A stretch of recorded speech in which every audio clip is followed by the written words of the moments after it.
So today I'm going to show you how to install our High on Boost VW Scirocco cup holder mod for your facelift Scirocco, because the normal cup holder that you get looks like this, and it's barely usable. You know, you're going to put a drink in there and it's going to tip over the moment you accelerate. So I designed this, and you can get it with multiple logos as well, not just the GT version. There's one with the GTS, the R-Line, the R, and also one with no logo whatsoever, just for a clean look. But nevertheless, to install this thing, it's incredibly simple. There's no tools required.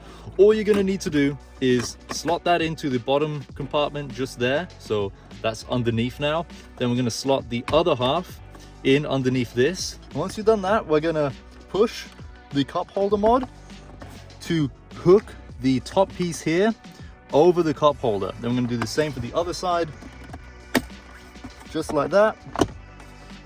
And you might just have to wiggle it about just a tiny bit, but you'll know it's secure once you can't move it. It is basically one with the rest of the center console. We can still close this. It doesn't scrape it or anything. It's like a perfect fit. And to show you that it does actually work, we have a can of Monster here.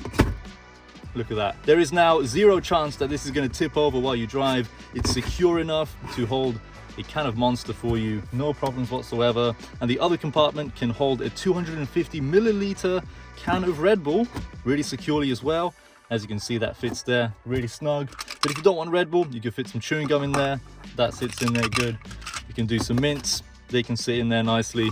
You could, of course, you know, have both. It's a simple product that's easy to install, easy to remove, and, well, you know, who doesn't like having a cup holder that actually works in their car? So there you go, the cup holder mod by High on Boost.